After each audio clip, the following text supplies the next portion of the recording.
4장 1절에서 11절 말씀까지입니다. 말씀이 길기 때문에 1절과 2절만 보겠습니다. 마태복음 4장 1절에서 11절입니다.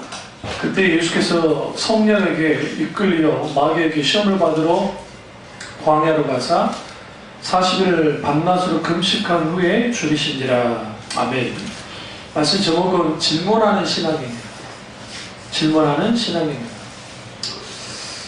어떤 사람이 신앙이 좋다고 생각하십니까? 묻고 싶습니다. 어느 정도면 내 스스로 내 신앙은 좀 괜찮은 것 같아 라고 말할 수 있을까요?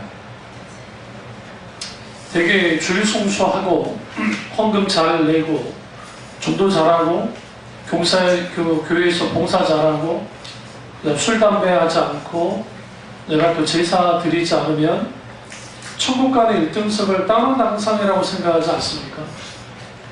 이것도 가장 중요합니다. 아주 중요하긴 하지만 그렇다고 해서 그 사람이 중생한 그리스도인이냐, 먼저 우리가 자기 신앙을 좀 다뤄볼 필요가 있습니다.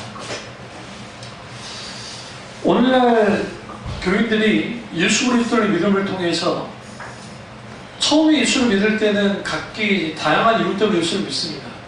그리고 어느 정도 신앙생활을 하다 보면 예수 그리스도를 믿는 이유가 성경에서 말하는, 성경에서 요구하는 그 이유와 맞아떨어져요. 다시 한번 질문 던지겠습니다. 여러분, 왜 사십니까? 왜 사세요? 예? 왜 사세요? 밖에 나가서 물어보십시오. 당신은 왜 사십니까? 그러면 나이 좀 많이 드신 분들은 죽지 못해서 삽니다 라는 분들이 있고, 대답 가운데 또 하나는 대부분이 행복하기 위해서 삽니다 라고 합니다. 대부분이 행복을 꿈꾸며 살지 않습니까? 그러나 인생을 딱 단맛 쓴맛을 딱 보다 보면 인생에 행복만이 있진 않구나, 여러 가지 힘들고 어렵고 고통이 있구나 라는 것을 알게 되어집니다. 문제는 예수 믿는 사람들에게도 질문을 했을 때에 당신은 왜 사십니까? 라고 물을 때 How to live? 어떻게 사십니까? 무엇을 위해서 사십니까? 오늘날 많은 사람들이 돈을 따라가는 이유는 그 돈이 내게 행복을 보장해 줄 거라고 생각해서 그래요. 사실 여러분, 행복 줄 수는 없습니다. 왜냐하면 남에게 손 벌리지 않고 돈이 있으면 남에게 굽신거리지 않고 살아갈 수 있기 때문에. 그렇다고 해서 그들이 행복해지느냐? 그렇지는 않습니다. 예수 믿으면 건강해지고, 예수 믿으면 부를 얻고, 예수 믿으면 출산한다고 하는 논리가 한국교회에 팽배해 있었고, 헌금을 잘하면 하나님이 복을 주신다는 게 주로 있었고, 사업이 망하거나 병들면 죄 때문에 그런 것이라고 하면서 아주 그 사람들을 정죄하는 일들을 쉽게 했습니다. 일종의 복음의 미신화가 한국교회에 일반화됐어요. 그렇게 만든 가장 근본적인 원인은 싸구려 분강사들이 불을 당겼고, 그리고 오늘날의 교인들이 이제는 기독신앙에서 가장 소중하게 여기는 게 뭐냐? 십자가 아니고, 천국 아니고, 이 세상에서 내가 얼마나 행복하고 부를 누리며 사는가, 이 세상에서 안락한 삶을 살 수 있느냐가 목적과 목표가 되어버렸다는 겁니다.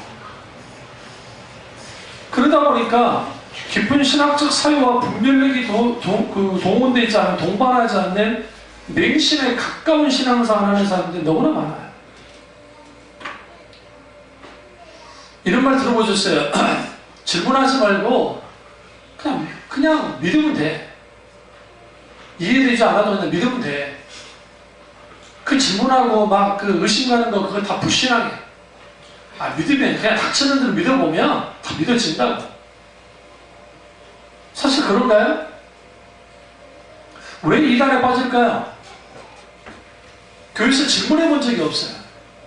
이단들은 우리가 기독교에서, 기존 정통교회에서 답해주지 못한 것들을 자기들 나름대로 이론을 만들어내서 답해줍니다. 그러니까 그게 뭐가 대단한 것 같아요. 근데 그 대답들을 듣다 보면 아주 웃겨요. 허무맹랑한 게 많은데도 불구하고 쏙 넘어가요. 그 왜 넘어갈까요? 다른 분도 교회에서 질문하는 신앙을 가져본 적이 없어서 그래요. 예. 우리나라 대학 유학을 간 친구들이 안 그런 데도 있지만 아주 뛰어난 친구들이 미국이나 독일이나 근데 유학을 갑니다. 근데 우리는 딱 유학 갔다는 것만 알지 약 60% 70%가 학위도 못 받고 돌아온 거 모르시죠? 거의 60%가 받지 못하고 돌아와요. 그 이유가 뭐냐면 언어적인 문제도 있지만 공부 스타일이 너무 달라요. 거기는 질문을 던져요. 그리고 일반적인 공부는 자기들 알아서 해와야 돼요. 자기들은 공부를 해와야 그 질문에 끼어들 수 있어요. 그럼 교수님이 그 질문에 대한 답을 절대로 먼저 해주지 않아요. 자기들끼리 이런 질문하고 자기들끼리 피드백을 가지면서 막 이제 서로 대화를 나눕니다. 서로 주장을 합니다. 그 마지막에 교수님이 이 부분에 대해서 정리를 해줘요. 그게 공부예요. 근데 우리는 주입식 교육을 받으면서 질문하는 것을 금지당했어요. 어릴 때부터. 그러니까 신앙생활 동안 질문하는 게 금지를 당하다 보니까 깊이 사유하지는 못해요. 여러분, 하나님이 살아계신 거 어떻게 할 수 있어요? 예수님의 부활의 증거가 도대체 어디 있냔 말이에요. 동정녀 탄생의 시절 가능합니까? 세상 사람들에게는 그냥 이거 웃기는 소리예요. 헛된 소리죠. 근데 우리는 그걸 믿고 있습니다. 물론 이성적으로 다 이해하고 그 대답해 준다고 해서 알 수 있는 건 아니지만 그럼에도 불구하고 우리는 신앙적 질문들을 해나가야 돼요. 왜냐하면 성경에도 신앙적 질문들을 계속합니다. 질문하는 거 잘못된 게 아닙니다. 문제는 우리의 태도예요. 우리가 불신앙의 태도를 가지고 그냥 꼬리 잡기식 질문하는 것은 문제가 있지만 정말 이게 참인지 거짓인지 옳은지 그른지는 모르겠으니까 내가 정말 하나님 앞에 질문을 던지는 거, 그것은 성경에서 말하는 아주 좋은 신앙관이에요. 대표적인 게 하박국 1장과 2장을 보시면 특별히 2장에서 1장도 그렇지만 2장에서 하나님 앞에 폭풍 질문을 합니다. 어떻게 하나님 할례받지 못한 족속이 이스라엘 민족을 이렇게 고통스럽게 할 수 있습니까? 우리가 얼마나 하나님 죄를 졌다고, 그들의 죄에 비하면 우리의 죄는 별거 아니지 않습니까? 그런데 왜 하나님은 우리에게 이러한 고난을, 이러한 고통을 허락하시는 겁니까? 그래서 하나님 이렇게 말씀하십니다. 내가 너희를 친 것은 이방 북방민족의 그들의 죄와 비교함이 아니라 너희가 내게 대하여 죄를 졌기 때문이야. 그들이 옳기 때문에 너희를 치는 게 아니라 내가 그들을 도구 삼아서 치는 것이다 라는 것을 주님이 답변해 줍니다. 그러자 그가 이렇게 말합니다. 주여 수년도에 부흥케 하옵소서. Remember mercy. 주님의 진노 중에라도 긍휼 잊지 말아주세요. 주님. 시편을 제가 왜 사랑하냐면 시편은 수많은 질문들로 있습니다. 엄청난 질문들이 나와요. 하나님을 향해서 계속 질문합니다. 어찌하여 주님 이렇게 됐으면 어느 때까지입니까? 어떻게 이런 일이 있을 수 있습니까? 왜 이렇게 되어졌습니까 주님? 도대체 이게 무슨 이유인가요? 질문합니다. 왜 질문합니까? 절규예요. 하나님이 개입해 주지 않으시고 하나님이 구원해 주지 않으시면 안 된다고 하는 그런 절규를 하나님 앞에 하는 겁니다. 왜 우리는 질문하지 않을까요? 하나님께 답해 주지 않을 것 같아서. 우리 이삭이가 참 어렸을 때 말이 많았잖아요. 수많은 질문을 던집니다. 그 답변해 주기 너무 힘들어요. 그런데 여러분, 아이들을 위하신다면 애들이 말도 안 되는 질문을 해주더라도 답변해 주셔야 돼요.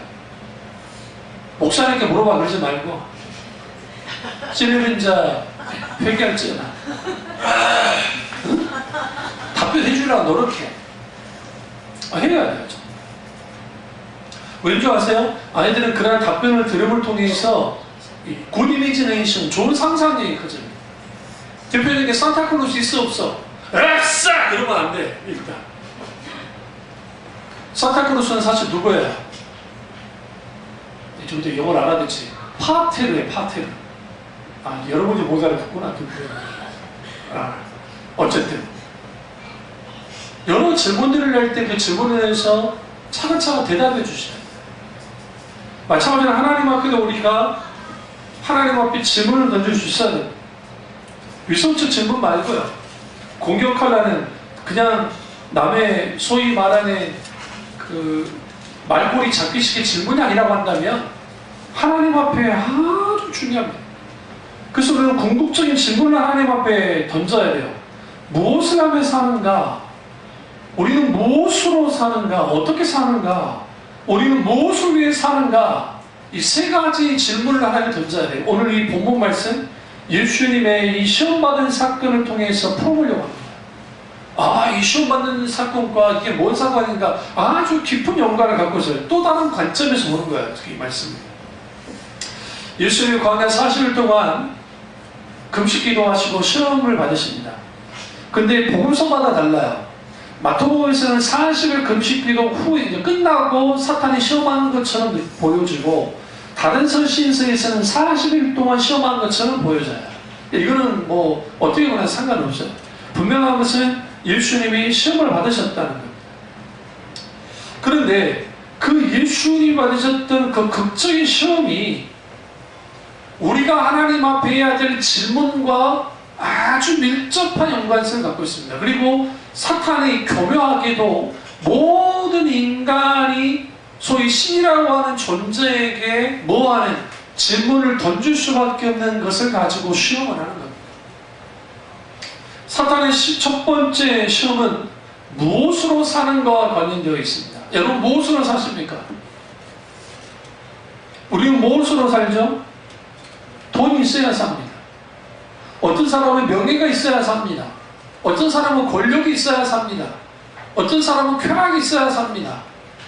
분명히 자오진간 인간은 누구나 자기가 무엇으로 살게 하는 그 동력들이 있습니다. 어떤 사람은 자식 때문에 사는 사람이 있고, 어떤 사람은 기타 등등 여러 것 때문에 사는 사람들이 있습니다. 그런데 사탄이 예수님에게 제일 먼저 공격했던 게 뭐냐? 빵으로 살아라는 겁니다. 예수야, 너 배고프지? 너 빵으로 살아. 사탄은 뭐라고 말합니까? 너희는 빵으로 살아야 돼 라고 질문을 던지는 겁니다. 우리에게. 너희는 빵으로 살아야만 해야 돼. 살아봐야 한대. 그게 사는 거야. 자본주의는 사회주의도 마찬가지지만 돈에 의해서 모든 것이 움직여집니다. 그 사람이 무슨 학력이 하버드 아니라 뭘 나와도 돈 없으면 꽝입니다. 사실. 그래서 돈이 사실 사람들을 살게 하는 원동력이 되게 합니다. 그래서 사람들은 돈을 쫓아갑니다. 믿는 사람, 안 믿는 사람이. 그러다 보니까 우리들 생각대로 잘 풀리거나 하지 않잖아요.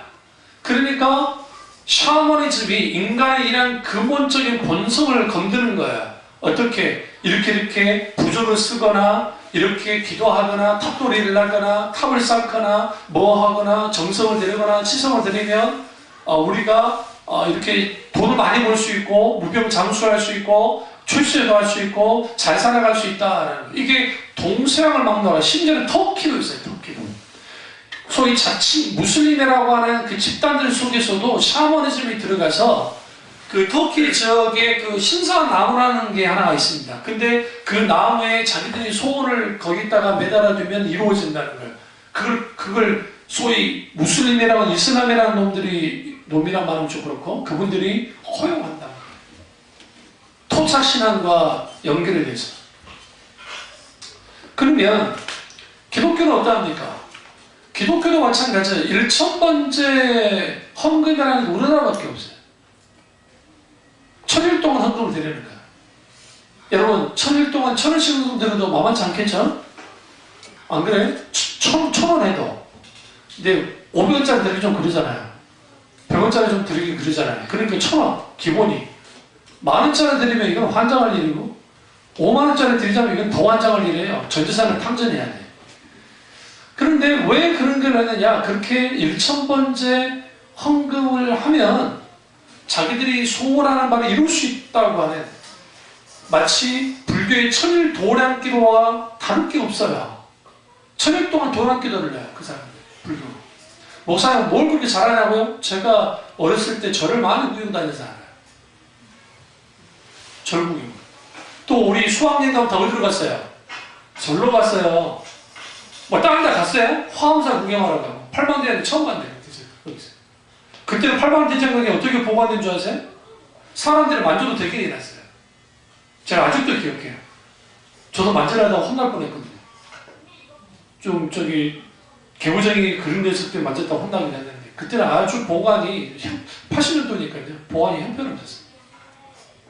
그런데 그러니까 우리가 무엇으로 사는가 할 때 세상은 물질로 산다, 돈으로 산다, 그 맞는 말이에요. 돈 없이 어떻게 삽니까? 우리 교회가 지금 돈이 없으면 어떻게 월세를 내고 버티고 있겠어요? 진작에 이 건물 주인 어르신이 나가라 했겠죠. 그러니까 기본적으로 돈이 필요해요. 그런데 사탄은 어떻게 우리를 이렇게 유혹을 하냐면, 그 돈이 있으면 네 배고픔을 해결할 수 있어. 네게 만족을 줄 거야.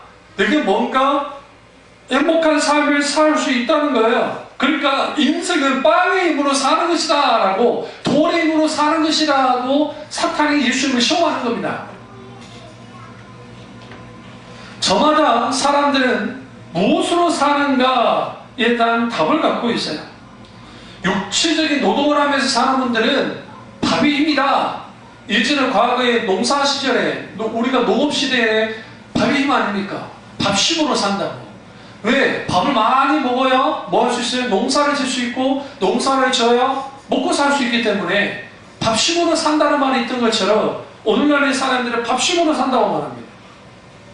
어떤 사람은 자존심 하나로 산다고 하는 사람이 있고, 어떤 사람은 자기의 성공, 때로는 자기의 어떤 명예, 권력, 혹은 뭐 여러 가지 그런 것으로 산다는 겁니다. 그렇게 살기를 원하고 그렇게 살아갑니다. 그리고 세상은 이렇게 홍보합니다. 이렇게 부자야.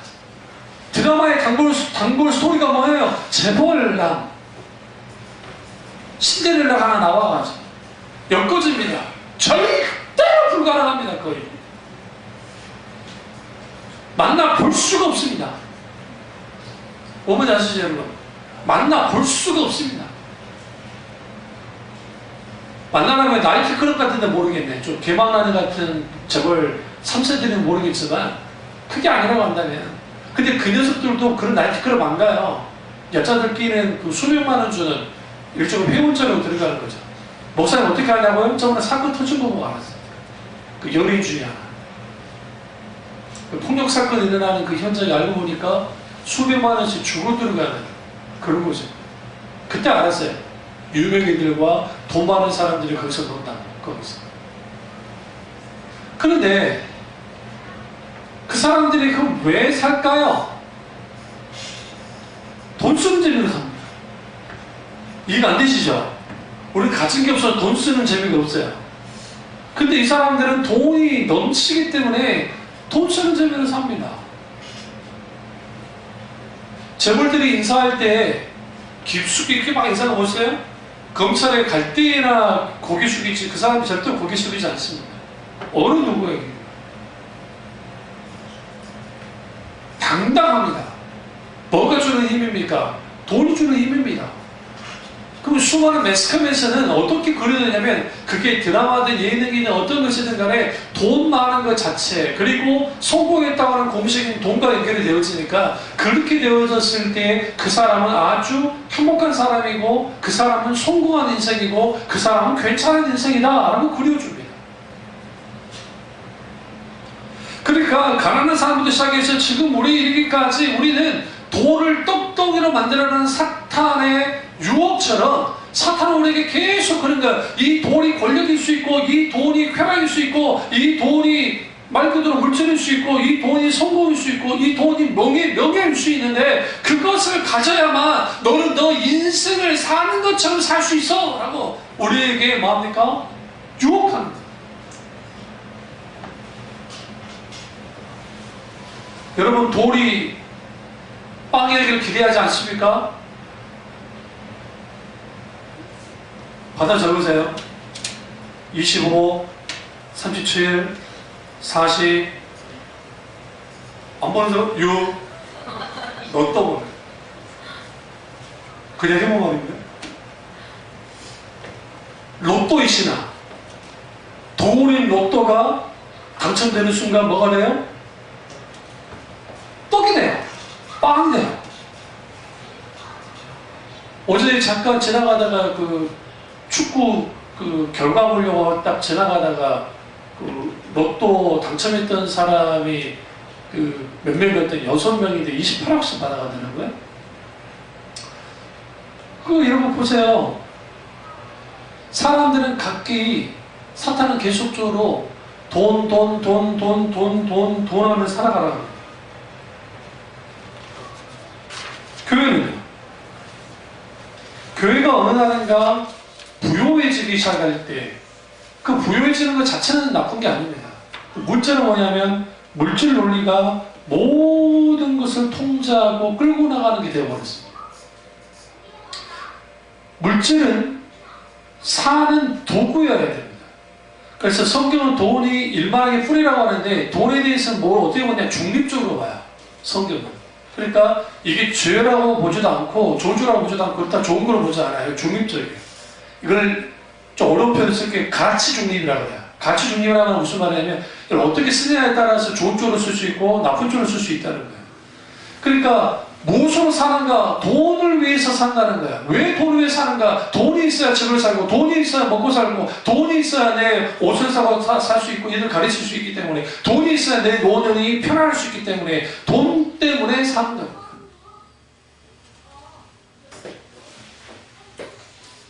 만일 인생을 빵으로만 산다고 하면 불행한 겁니까? 네? 세상에서 불행하지 않다고 그래요. 근데 예수님 이렇게 말씀하십니다. 오늘 본문에 인용하시죠. 신명기 8장 3절에 인용하시는데 4장 4절 예수께서 대답하여 이르시되 기록되었으되 사람이 떡으로만 사는 것이 아니요 하나님의 입으로부터 나오는 모든 말씀으로 살 것이라 하였느니라 하시니. 뭐로 산다고요? 말씀, 모든 말씀으로 사는 것이다. 이 말씀을 이해하기 위해서는 이 광야 이스라엘 백성들이 광야 40년 동안 어떻게 살았는지를 봐야 돼요. 여기서 떡은 사람이 떡으로만 살 것이 아니라 할 때 이 떡은 신명기에서 말하는 떡은 만나를 의미해요. 만나. 사람이 만나로 사는 게 아니라는 거예요. 물론 만나는 예수 그리스도를 상징하긴 해요. 말씀 그 자체를 상징하기도 하지만 그러나 굳이 표현하면 사람이 하늘에서 내려오는 육신적인 만나로 사는 게 아니라 여기서 중요한 표현이에요. 입으로부터 나오는 모든 말씀으로 산다. 예수 믿는 사람은 무엇으로 사는가? 세상 사람들은 떡으로 살지만 예수 믿는 사람은 말씀으로 산다는 거예요. 과연 그러냐고요. 직장 팽개치고 다 팽개치고 말씀만 연구한다고 쌀이 떨어집니까? 금이 떨어집니까? 그러진 않잖아요. 여기서 말하는 말은 뭘 의미하냐면 양극단을 말하는 것이 아니라 우리가 먹고 사는 이 모든 것 또한 하나님의 은혜가 있어야 살 수 있다는 거예요. 그러니까 그 하나님의 은혜가 없으면 우리는 살아갈 수가 없어요. 사실. 근데 우리는 내가 하나님 앞 뭐 직장생활하든 뭘 하든 단순히 먹고 살기 위해서만 살면 안 돼요. 왜 그러냐면 그것은 짐승이나 인간이나 다를 바가 없어요. 좀 심하게 말하면. 그렇기 때문에 필요한 게 뭐냐면 내가 먹고 살기 위해서 일하는 것은 사실이지만 그렇게 해버리면 인생이 너무 성급하잖아요. 그런데 그 뭘 해야 되느냐? 거기 무슨 봉사정신을 가져라, 뭘 가져라, 그거 뭐 자기 만족을 위해서 뭐 해라. 그것은 세상적인 거 나누고 하나님이 내게 허용하셨던 이런 직업들, 일이 있단 말이죠. 그러면 뭘 위해 돼? 하나님의 영광을 위해서 살아가야 돼. 이 직업을 통해서 이 일을 통해서 하나님 영광 받아나가는 거죠. 아무리 우리 인생에 빵이 차고 넘쳐도, 돈이 차고 넘쳐도 하나님의 생명을 걷어가 버리면 아무 소용 없습니다. 지금 롯데 회장이 4년형 받았잖아요. 신동빈 씨 4년 6개월인가 받았습니다. 이제 이거 다 하면 뭐 이제 재판 결과 나오겠죠. 어쩌다 감옥에 들어가야 돼요. 집행유예는 불가능해요. 3년 기준으로 집행유예가 나오는데 집행유예 안 남아요. 그러면 최태원 회장처럼 들어가야 돼요. 감옥에 들어가야죠. 그럼 보세요. 그 어마어마한 돈을 갖고 있고 어마어마한 사람이 이제 감옥 들어가요. 과거에는 돈이 힘이었죠. 정경유착되었을 때. 지금은 아니잖아요. 그런 시대가 아니잖아요. 그러니까 어떻게 되어지느냐? 감옥 가야죠. 사람이 돈으로만 살 것 같은데 돈으로도 안 될 때가 있더라는 겁니다. 사람이 병들어 보세요. 좋은 병원 가서 하면 좋죠. 근데 그 병원조차도 해결하지 못하는 병이 생각보다 많아요. 우리 간단한 이명증, 간단한 것 같지만 그 이명증이 낯질병입니다. 못 고쳐요. 이게 여러분 의학적으로 판단이 안 돼요. 왜 판단이 안 되냐면 정말 소리가 나는 게 아니에요. 뇌에서 잘못된 헛신호를 보내는데 귀에서는 계속 울리는 거예요.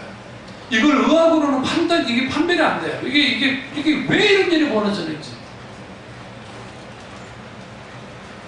메니에는도 약이 없어요. 제가 앓고 있는 약이 없어요. 고작 약 쓴다는 게 뭐냐면 혈액순환제나 그런 뇌에 관련된 막 그런 거를 많이 약을 쓰는 것 뿐이지, 이명증도 그런 진코빈이나 기넥신이나 그런 약을 써요. 혈액순환제. 그 외에 약이 없어요. 사실. 그러면 사탄은 왜 우리에게 떡으로 살아라 할까요? 무엇으로 사는가에 대한 질문이니까 떡으로 살아라. 그게 아주 매력적이에요. 여러분 지금 배가 고픈 상태예요. 요즘과 똑같이. 근데 갑자기 그 앞에 뭐가 있어요? 맛있는 빵이 부어졌어요. 근데 지나가는데 냄새가 나요. 무슨 일 합니까? 좀비들이 되어져서 사먹는 거야. 안 그래요? 사람마다 다릅니다. 저 같은 사람은 배고픈 거를 좀 잘 참는 그런 기질이라 배고프다고 해서 막 그러진 않을까 그러지만 저희 형 같은 경우에는 군것질 잘해요. 주전부리 잘하니까 주전부리 잘하는 사람들이 먹는 걸 좀 잘 못 참는 사람들이 좀 많거든요. 그러니까 그걸 먹죠. 그 대표적인 분이 누구죠? 에서예요. 무엇으로 사는가? 에서는 팥죽으로 살았습니다. 그는 물줄로 살았던 사람이에요. 철저하게 물줄주의자. 사랑하면서 살았습니다. 야곱은 어떤 사람입니까? 야곱은 장자의 명분에 어쨌든 계속적으로 모였던 사람이에요. 거기에 치중했던 사람이에요. 적어도 영적인 것에 관심이 있었던 사람이에요. 적어도 인격으로는 에서가 훨씬 나아요. 근데 영적인 것에 관심이 있던, 그리고 하나님, 아브라함의 하나님, 이삭의 하나님, 그 하나님이 나의 하나님, 그러니까 야곱의 하나님이 되기를 원했던 사람이에요. 그러나 삶을 들여다보면 에서나 야곱을 다를 게 없어요. 둘 다 물질로 살았어요. 사기치면서. 우리 너무 잘 알잖아요. 그러나 에서는 물질만을 추구하다가 끝났고, 성경의 야곱은 결정적인 변화의 시기를 갔는데 그가 평생 쌓아놓던 물질이 있었는데 가나안 땅에 기근이 된 거예요. 7년 기근이. 그가 자기가 쌓아놓던 기근, 그 물질이 있으니까 그 금은보화를 가지고 어디를 갑니까? 이집트로 가서 쌀을 사오려고 하는 거예요. 여기서 우리가 중요한 걸 발견해요. 야곱의 인생에 있어서 마지막으로 남는 것은 물질이에요. 삼촌집에서 사기쳐가지고 부자가 됐고, 그리고 세겜적에서 양치구에서 부자가 됐어요. 그런데 하루아침에 기근이 되고 또 3년 기근 다니고 7년 기근이에요. 그러니까 자기가 이때까지 끌어모았던, 돈으로 살았던, 물질로 살았던 야곱이 더 이상 물질로 살 수 없는 상태까지 이르는 거예요. 하나님이 그렇게 허용하셨어요. 일부러. 그리고 그 물질을 싸들고 이집트로 갔습니다. 그러나 하나님은 요셉이라는 아들을 예배하셨고, 그 예배하신 아들이 뭐합니까? 그 재미있는 표현이 있잖아요. 그 금은모를 가지고 왔는데 그 돌로 보냈다고. 쌀과 함께. 야곱이 단 하나의 물질도 손해보지 않은 거 아세요? 누구를 통해서? 하나님을 통해서. 근데 야곱이 이렇게 표현합니다. 이 물질을 갖고 있으면 뭐 하겠냐? 우리가 가서 사고 와라. 왜? 그가 기억한 거예요. 아브라함과 이삭과 야곱 하나님, 주님이 번성케 한다는 그 뜻이 있었는데 내 대에 기근으로 다 죽어버리면 안 된다는 거예요. 내가 이때까지 가지고 있는 물질을 뭘 의미가 있겠냐는 거죠. 그래서 판 거예요.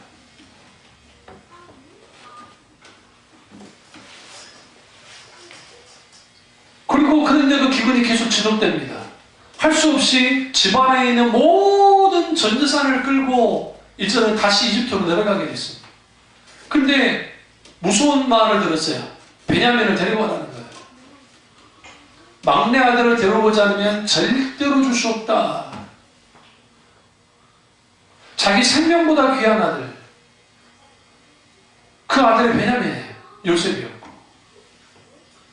하나는 죽어버렸고 죽은 줄 알았죠.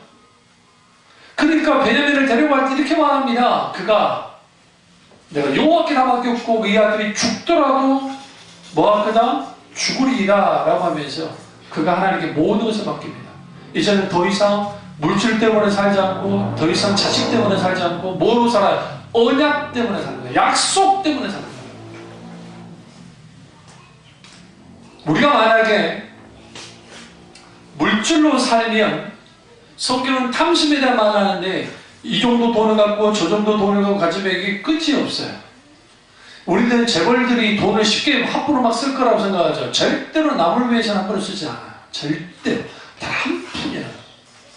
자기를 위해서는 펑펑 쓰지만 남을 위해서는 절대로 함부로 하지 않아요. 왜 그러냐면 조금이라도 이 틈을 보여주는 순간 자기 돈을 빼앗아갈 거라 생각하기 때문에 실제로 삼성이 아주 좋은 일 한다고 하잖아요. 연말 연실 때 뭐 100억씩 막 저기 그 사랑연맹이라 하는 그거 아주 적은 돈인가 아세요?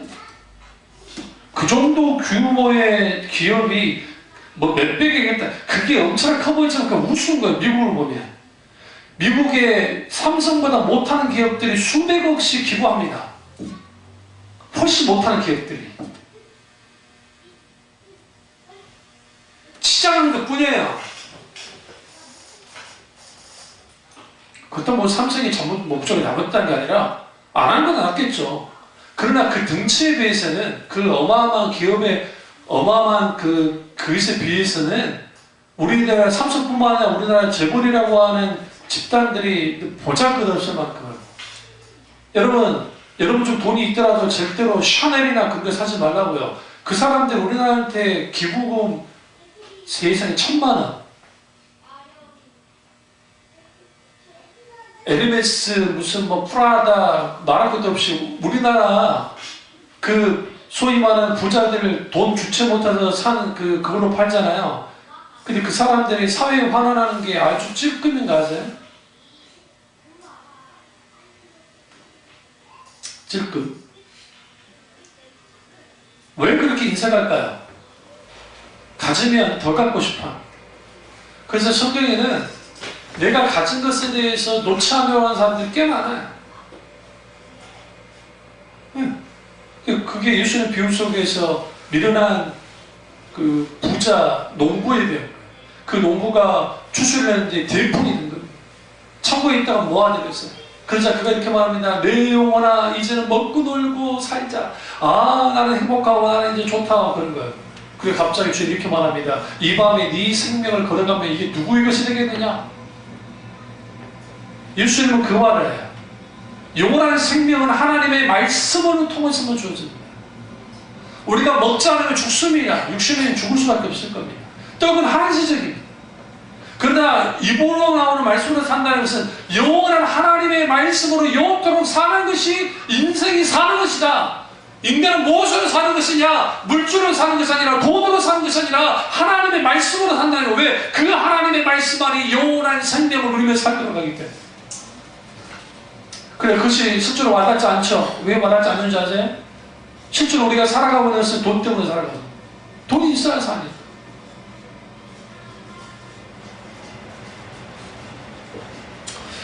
사탄의 두 번째 시험은 무엇을 하며 사는가에 대해서 이걸 바꿔 해석할 수 있어요. 무엇을 하며 사는가. 예수를 성전 꼭대기에 데려다 놓고 내가 뛰어내리면 천사들 붙들어 줄 것이라고 그를 예수는 유혹합니다. 이게 뭐와 관계 있냐면 인생의 방향과 관계가 있어요. 이때 예수님의 대답 뭐야? 하나님을 시험하지 말라고 주님 말씀하십니다. 그러면 내 인생의 방향이 어떻게 가는 것이 바른 방향일까? 세상은 성공과 그리고 자기를 피하라고, 자기를 드러내고, 자기를 가치화시키고, 자기를 상품화시키고, 자기를 이미지화시켜서 뭔가 그럴싸하게 하는 것, 그것이 인생의 최고라고 생각하는 거야. 적어도 우리는 당당하게 살아가자, 행복하게 살아가자, 더 중요한 것은 누리며 살자. 그래서 오늘날 나온 게 뭐예요? 예, 욜로. 우리가 원하는 거 누리면서 느끼며 살자. 근데 제가 산티아고 그 순례길에 오는 거, 그 심상정 씨가 지금 예능에 프로그램에 하나 나오는데, 외사촌인가 뭔가 있어요. 뭐 외사촌인가 뭔가. 근데 그런 프로그램에서 산티아고의 순례길, 스페인입니다. 거기를 가는 날 몇 개월 걸립니다. 그래서 한 20km마다 마을들이 조금씩 있어가지고 20km 걷고 거기서 쉬었다가 아주 싸게 그러니까 싼 방이 있어요. 그래서 사람들을 여러 명이 쉴 수 있도록 해주면서 이게 스페인 소위 그러니까 카톨릭 성지입니다. 성지. 어디까지 가냐면 마지막 해안가까지 가서 거기에 그 예수 그리스도가 십자가에서 못 박혔을 때 썼던 못 있죠, 못이 거기에 있다는 식으로 이제 카톨릭이 그래서 성전화 시켜놨어요. 그리고 또 마리아가 배 탄 사람들, 그러니까 풍랑을 만난 그 어부들이 마리아가 나타나서 구해줬다 해가지고 이제 마리아를 또 거기에 하는 그 곳이 있어요. 거기가 이제 성지예요. 그런데 재밌는 게 카톨릭 신자가 아니더라도 산티아고 그 순례길 올라요, 사람들이. 그런데 다른 프로그램에서 걸어서 세계 속으로라는 프로그램에서 이제 그걸 잠깐 나왔었는데 우리 젊은 청년 2명이 이제 끝까지 온 거예요. 끝까지. 남자애들 2이. 그러니까 묻었어요. 한 몇 개월 걸었는데 뭐가 달라졌나요? 라고 하니까 글쎄요, 크게 달라진 게 없대요. 왜냐하면 자기들은 카톨릭 신자가 아니기 때문에. 왜 그러느냐? 젊었는데 한번 이걸 해보고 싶어서 했대요. 근데 하나는 배웠대요. 뭘 배웠냐면 길을 걷다 보면 아무 생각 없이 걸었대요. 힘드니까. 처음에는 친구랑 이런 이야기 저런 이야기 하다가 걸었는데 이제 너무 힘드니까 이게 아무 말 없고 그냥 무아지경으로 걸는 거예요. 그러면서 뭘 배웠냐? 고비. 그러니까 고비가 있잖아요. 그 고비에 넘는 법을 배웠습니다. 적어도 인생을 살아갈 때 힘들고 어려움이 있으니 이때를 생각하면 제 고비를 넘을 수 있을 것 같아요. 라고 하더라고요. 제가 그래서 피식 웃었는데, 야, 젊은 친구들답다. 멋지다. 제 생각했어요. 그런데 심상정 씨 거기에서 이제 여러 사람들이 수녀들을 운영하는 여러 도미토리 같은데 사람들이 있는 데서 쭉 원형으로 앉아가지고 이야기를 나누는데 영어로 다 이야기를 하는 거예요. 심상정 씨는 영어를 그렇게 잘하지 못하시니까 오디오도 조금 다. 그럼 서울대 나왔습니다. 근데 이제 조금 알아듣고 이제 통역을 해주는 거예요. 근데 그때 뭐라고 하냐면 다들 아픔 있는 사람들. 사별한 사람부터 시작해서 사업이 망한 사람, 병드는 사람, 기타 등등 우는 거예요. 그럼 우리 심상정 씨가 한 방에 날렸어요. 국경에서. 나는 아줌마로서 왔습니다. 그래서 이제 난 좀 웃기긴 했는데, 근데 그게 남녀노소 상관없이 아픔을 잊기 위해서, 그리고 어떤 사람은 인생에 갑자기 어느 날 막 성공 가도를 달렸는데 그 인생이 무의미해지더라고요. 내가 이렇게 살려고 태어난 것 같지는 않는데. 그래서 올랐습니다. 그러니까 찾았습니까? 그러니까 아직 못 찾았다. 끝까지 가봐야지 알겠다. 적어도 여러분, 우리가 인생을 살면서 질문을 던져야 돼요. 내 인생의 방향이 옳은가? 무엇을 하면 살아야 되는가? 사탄은 예수님께 이렇게 말합니다. 너는 기적을 일으키며 살아라. 기적을 일으키는 거죠. 네가 사람들이 보는 곳에서 뛰어내리는데 천사가 딱 받쳐줘. 이게 엄청난 기적이잖아요. 그럼 너는 슈퍼스타가 될 거야. 그러면 너는 그걸 통해서 뭐 할 거다? 너는 필요 없어. 그냥 한 방에 메시아로 인정받는 거야. 세상은 자기를 피하면서 살아라고 하지만 성경은 자기를 부인하며 살아라고 합니다.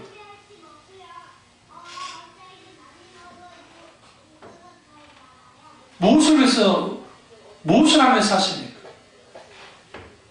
우리는 살다 보면 가장 중요한 것을 잃어버릴 때 있어요.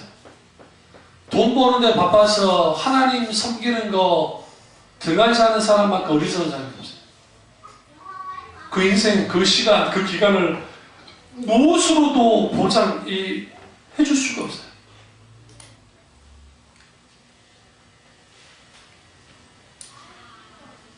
그래서 예수님이 우리에게 인생의 방향이 어디를 향해야 되느냐?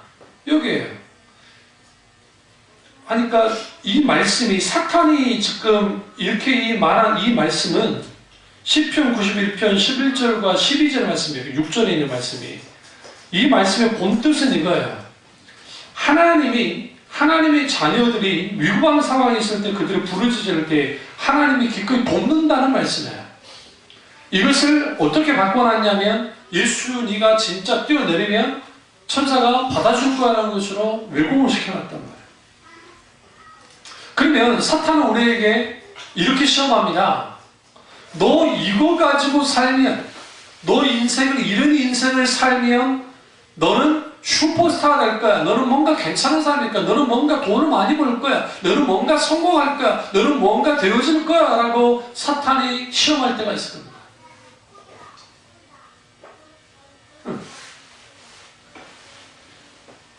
군인이었던 분들이 개인 사업하면 95% 이상이 망합니다. 왜냐하면 이분들은 은근히 순진해요. 사회를 잘 몰라요. 공무원했던 분들이 다 그렇지 않겠지만 퇴직하고 제 인생 산다고 창업하잖아요. 거의 대부분 망합니다. 왜? 공무원들은 주로 굴림하면서 했잖아요.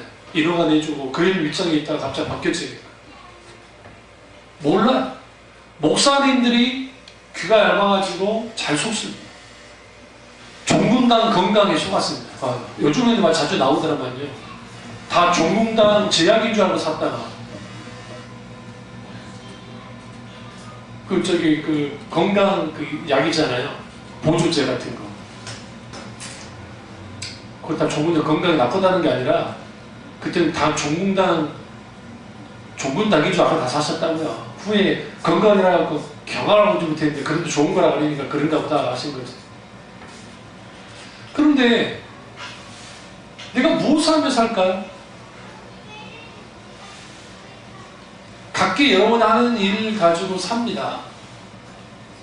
근데 분명한 것은 우리 인생의 모든 인생의 방향은 하나님의 영광을 위해서 살아요.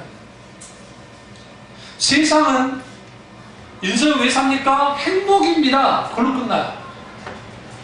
행복. 성경은 인간은 행복을 위해서 사는 게 아니라는 거예요. 하나님을 위해서 산다고 말해요. 그래야 참된 행복이 하나님께 있기 때문에. 그 하나님 우리에게 너에게 행복 줄게 라고 말씀하지 않아요. 예수님 하나님 이렇게 말해요. 내가 너에게 생명 줄게 라고 말씀하셨어요. Eternal life, 영생을 주겠다. 내가 너에게 영생을 주노니 영원한 기쁨을 줄게. 영원한 행복이 어디부터 와요? 하나님께로부터 와요. 우리가 사기치는 일이 아니면, 남에게 해를 끼치는 직업이 아니라고 한다면 우리가 하고 있는 모든 직업은 신성한 거예요. 사탄은 예수님께 기적을 일으키며 살아라 합니다. 그래서 요행을 바라보며 살면 안 돼요. 여러분 너무 힘들고 어려울 때 로또에 눈이 가고 연금 복권에 눈이 가고 즉석 복권에 눈이 가죠. 뭐 재미로 하는 거는 뭐 제가 뭐라 하지 않겠습니다만 그것에 인생을 매는 사람들이 있죠. 저는 여기 우리 동네 버스 반대편에 내리면 거기에 충전해 주는 데가 있어요. 저는 거기다 어차피 충전하는데 이제 거기 복권과 같이 하거든요. 저는 충전하는 데를 가요. 근데 재밌는 게 그 자리가 소위 명당 자리라 그래가지고 나이가 좀 지긋한 분들이 와서 10,000원짜리, 20,000원짜리 딱 내면 그걸로 자동으로 쭉 뽑아가지고 먹죠. 그만큼 이 시대가 지금 먹고 살기 힘든 시대가 되어버렸으니까 그렇게 된 거고 어려우니까 그러겠지. 예수 믿는 사람들이 그런 요행을 바란다고 해서 되느냐? 안 돼요. 하나님이 해주려고 했다가 안 해주냐. 요즘 비트코인이 난리죠. 비트코인, 가상화폐. 이거 다 투기예요, 투기. 아주 조심해야 돼. 그게 예수 믿는 사람들이 혹했다. 이 사람들이 무엇으로 사는가? 정당한 노동을 통해서 살아라고 교육주의자들 말해요. 그래서 아주 노동을 신성시했습니다. 일. 죄주는 일 빼놓고는 그 일들을 신성시했어요. 그게 개혁주의자들이에요. 그래서 독일이나 장인제도가 나오게 된 게 개혁교회에 개신교회가 나온 다음에 장인이 나온 거예요. 장인들이. 위구르파나 스위스가 시계가 발전한 이유가 뭐냐면 시계나 가내수가 발전한 게 다 위구르 프랑스 사람들이 스위스로 망명해서요. 그게 다 개혁교회예요. 마지막 세 번째는 무엇을 위해 사는 거예요. 첫 번째 먼저 무엇으로 사는 거였고, 두 번째는 무엇을 하며 사는 거였고, 방향이에요. 인생의 방향. 세 번째는 무엇을 위해 사는 거예요. 삶의 목적을 하나님께 두라는 겁니다. 이 말씀. 그런데 사탄은 지극히 높은 산에 가서 자기에게 경배하라고 합니다. 그러니까 예수님이 말하니까 사탄아 물러가라고 쫓아내시죠. 이 말은 이것을 통해 우리는 뭘 할 수 있냐면 내가 경배하는 대상이 하나님만이어야 된다는 거예요. 그러나 우리는 살다 보면 하나님뿐만 아니라 뭔가 우리에게 신앙의 대상이 되어져요. 그게 물질일 수 있고 자식일 수 있고 기타 등등 성공일 수 있고 권력일 수 있어요. 이게 하나님 아닌 다른 것을 섬기는 거예요. 그러니까 내가 무엇을 위해 사느냐, 내 목적이 뭐냐, 내 인생의 목적이 뭐냐, 하나님이셔야 되는데 그 하나님이 되지 않는 거야. 갑에는 뭐가 있죠? 날이 잘 맞물려야 자라는 능력이 생깁니다. 인생도 마찬가지예요. 세상 방법과 하나님 방법으로 가위질을 한다? 절대로 불가능해요. 하나님 방법으로 해야 나와요. 그러니까 예수 믿는 상인들이 너무나 못하는 폭력이 취하는 사람이 되면 안 돼요. 제가 늘 말씀드리지만 그런 폭력들을 취해요. 말도 안 돼.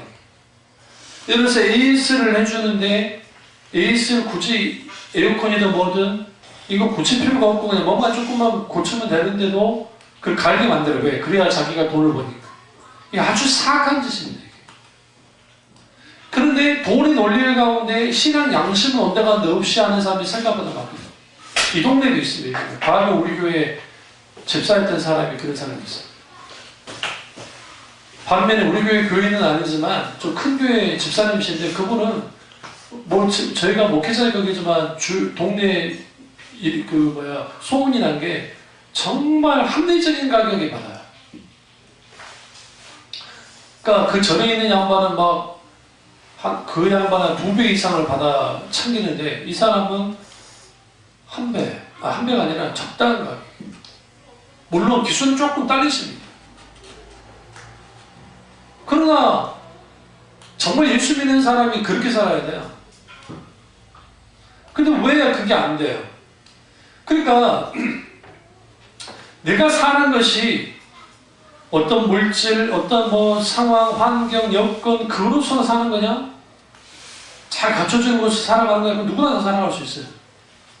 근데 세상 방법과 하나님 방법 사이에서 하나님 방법이 아닌 세상 방법을 추구한다면 그거는 정말 단단한 거예요. 목회할 때는 마찬가지예요. 제가 세상 방법을 써서 수단과 방법을 안 그리고 제가 여러분 막 투기하는 목사라면 좋겠어요? 여기도 가까운 교회 하나 목사님이 부동산만 계속 몇 년 전에 오시는 목사님. 그러니까 처음에는 목사인 줄 몰랐다가 목사인 줄 알고 그 앞에서는 소송소송하지 않지만 제 교회까지 들어왔으니까 할 말이 없죠. 이게 목사요 부동산 업자요. 와서 이 동네에 있는 부동산을 계속 밥 먹듯이 돌아다니면서 그 이유는 뭐였냐? 집 살 때 사가지고 오를 때 팔려고 그리고 교인들도 집이 필요하니까 교인들 집도 구해줄게요. 그래서 싼 집들이 나오면 교인들 집들을 막 해주고 했단 말이에요. 빚 내게 해서.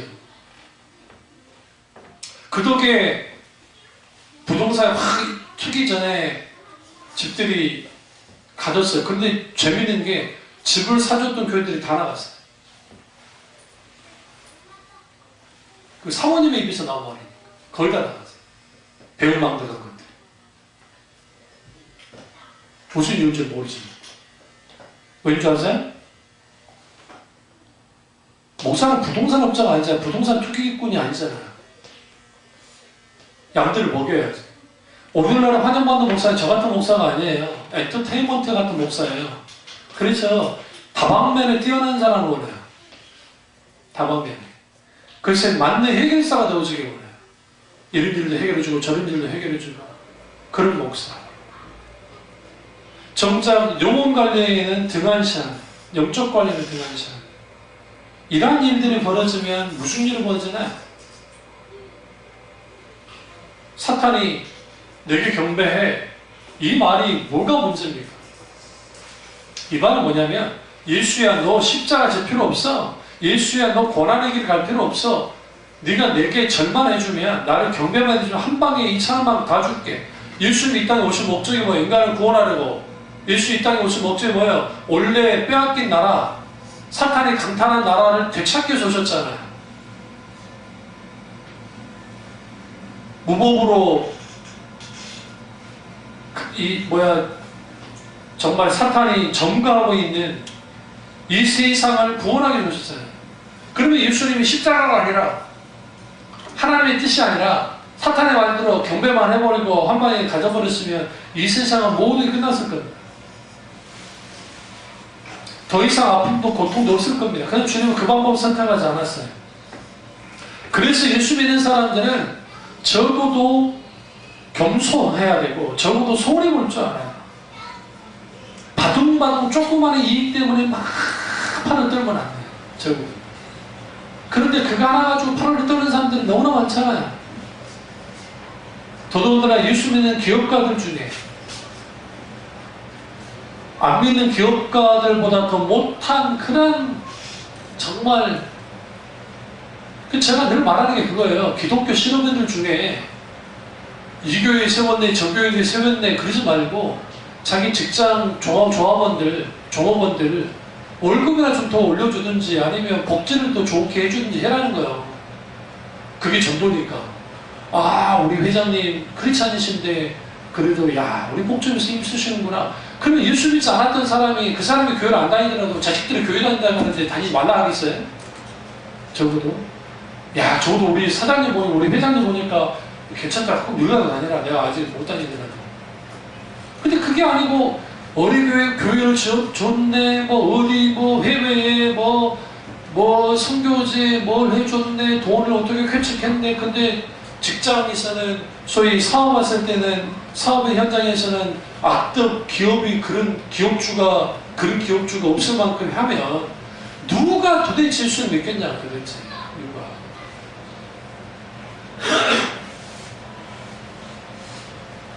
근데 왜 그런 일을 모르세요? 무엇을 위해서 하느냐? 목적이 뒤로 밀어나서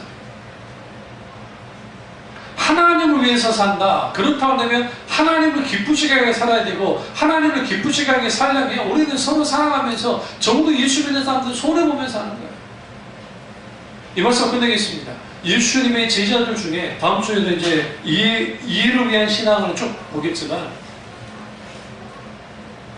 예수님의 제자들이 됐던 사람 중에 부자들이 굉장히 많았습니다. 생각보다. 우리는 부자들이 없을 거라 생각하잖아요. 세베대의 아들이 요한과 야고보인데 세베대가 아주 부자입니다. 그러니까 사도 요한과 사도 베드로, 사도 야고보는 부자야, 부자. 왜냐하면 여러 채 배를 두고 사람을 쓸 정도의 사람들이었기 때문에. 그뿐 아니라 헤롯의 족동생 마나인이라고 하는 사람. 그러니까 왕족 중에 예수를 믿는 사람이 나왔고, 그 외에도 아주 부자들, 뭐 지구대모, 아리마대 요셉, 그리고 여러 부자들이 예수님의 복음 사역을 위해서 아주 헌신했었고, 그 외에도 이후에 초대교회가 되었을 때 바나바라는 사람도 아주 부자였지만 전도사를 하나님께 팔아서 했던 사람들이 꽤 많았습니다. 왜 그들이 그랬다고 생각하세요? 왜? 더 가져도 못할 판에. 프란시스코가 귀족입니다. 귀족이었고 아버지가 돌아가시고 난 다음에 재산을 다 성도 있었습니다. 그 다 팔아가지고 가는 사람 다 나눠줬습니다. 그리고 빈곤의 성자가 됐습니다. 무슨 말이냐?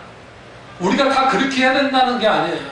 그 말이 아니라 적어도 하나님이 나의 인생에 목적 되어질 때에 내게 목적 되어졌다고 한다면 하나님 앞에 손해볼 줄 알아야 되고 세상 앞에 손해볼 줄 알아야 되죠.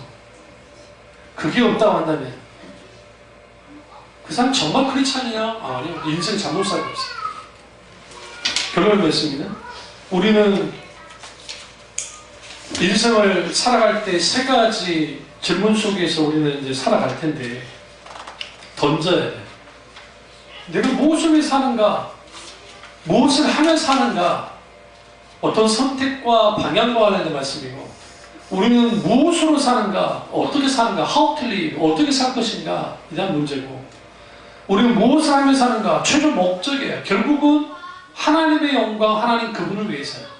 그런 인생이 되어졌을 때에 하나님은 그 질문하는 신앙 속에서 아주 깊은 사유가 있는 신자가 되게 만듭니다. 그러니까 의식이 있는 신자가 되게 만드는 거예요. 그런 사람들이 되어졌을 때에 진정한 그리스도인을 살아가는 것이지, 그러한 것 없이 그냥 길대로 되는 대로 살아가면 아주 현격하게 가벼운 사람이, 가벼운 신자가 될 수밖에 없어요. 그런 신자가 되지 않고 사유하고 깊이 있는 교우들이 되시기를 주님의 이름으로 축원합니다. 기도하겠습니다. 기도하실 때 오늘 이 말씀이 나의 말씀